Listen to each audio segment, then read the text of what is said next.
Sue. I'm Lucas. And I am Ezra. And today we're going to talk about, are you a liberal or a conservative or in between? Such a tough question.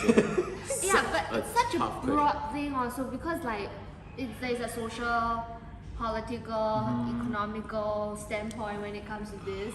And I don't quite know where I stand. Social economic. I used to be like, I'm a liberal. But then as you grow older and then life just hits you in the face, That's what you I start to mean. realize So that that's what you realize that the boomers make sense as you grow older, and then you're like, my dad. Because they have more Makes sense. experience, no Yeah. matter how woke or educated you think you are, these people has gone through what you have gone through plus 10, 20, 30, 40, 50 years ahead of you. And that's why I start to feel like there are so many flaws within the liberal beliefs that even I would still hold true to. Such as? Oh my god.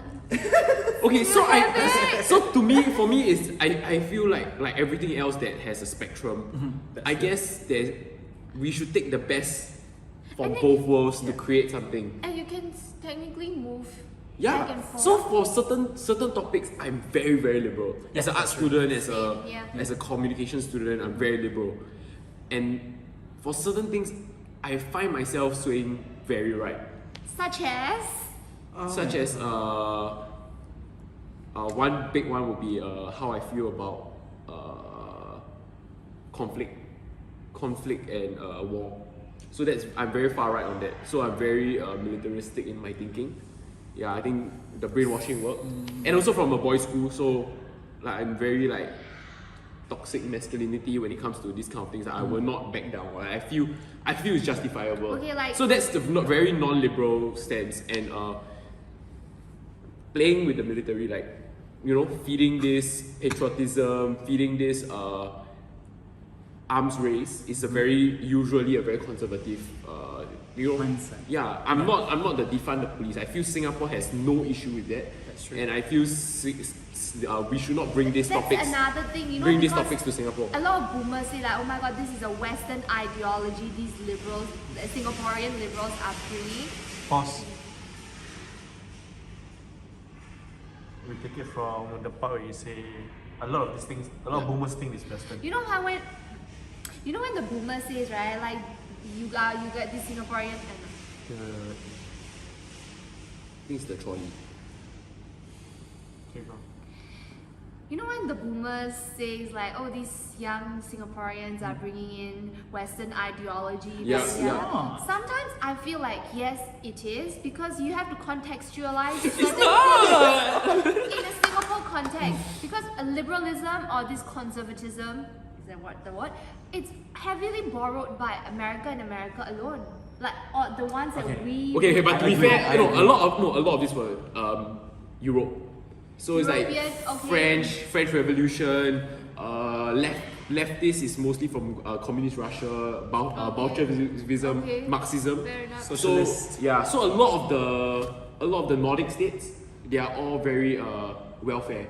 So if you don't work, you're homeless, but they'll still give you $600 a month because the rich will uplift the poor, because overall as a standard in a country, we all want to lift each other up.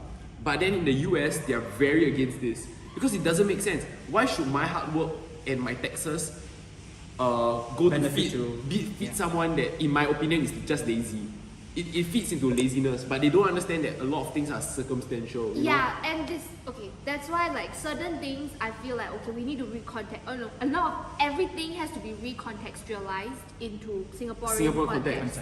Alright, for example, the LGBTQ. Yeah, so is Singapore East or West? So I think that's but a very. It doesn't matter because homosexuality has always existed. I feel like Singapore is since the dawn of just time. nice. So it followed the East and it followed the West. Yeah, and there are Asian tribes that are actually pro LGBT, from hundreds and hundreds of years ago.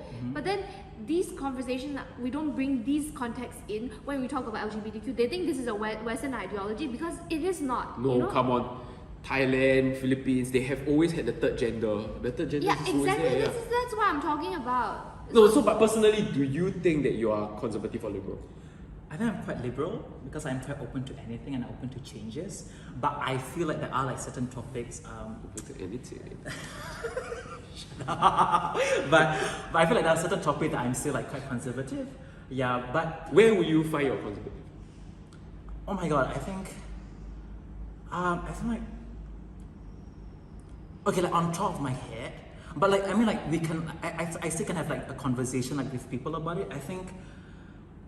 Okay, and this is like my own personal belief because I think I'm not very educated in these things, but I feel like capital punishment is like one of them. You believe in capital Like I don't believe it. Like for me, it's like I have no say regarding to it. But I felt that like okay, like If it's there, it's there. If It doesn't it's affect there, you. It doesn't it affect But you. it affects you, capital punishment. It does. That's the It thing. is there to protect you. that's the Protect. thing. Yeah, but that's the thing. It just. So the takes some of my conservative argument for capital punishment would be, would you rather cane him, get him out of prison, Yeah. so that we are not taxpayers' money doesn't go to feeding him in prison, running the prison for him, Okay. or we take away caning, he stays in jail for another 10 years. Yeah, but the thing and is- then my tax, as though I pay tax, and my tax is like going into, I'm still a student, as though my tax is going to paying another 10 years of this loser in prison. That's the thing.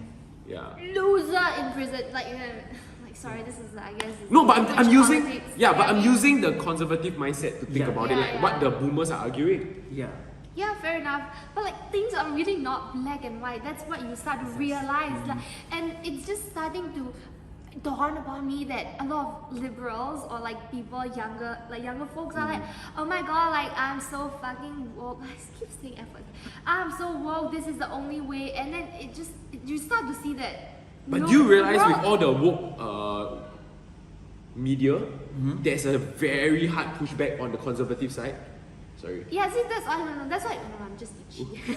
Sorry, I thought I was The screaming. world is just very polarized. Okay, yeah. Because of these, like, oh, there's this two spectrum. Like, not even spectrum. It's like almost like a binary, but it's not. Yeah. It's a spectrum.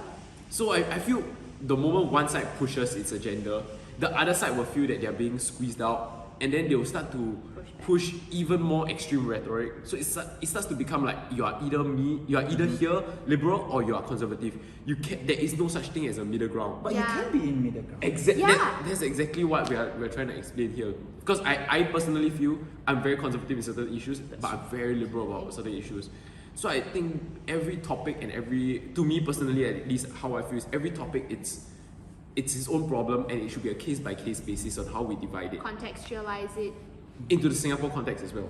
Yeah. So, to our Malaysians followers or video watchers, all the best for your elections and like really vote for a political party that you strongly believe and align with your values. Align with your values, not your friends, not your makcik, not your pakcik, nenek saudara kat sana. No, align with your values, and if you like believe what they stand for, vote for them. And please, please, please, please Go and vote. Alright. See you next week. Bye. Bo people. Bo play, Bo bo play. perspective. Say people, say yourself. Bo perspective. Like and subscribe. Ta-ta. Bye.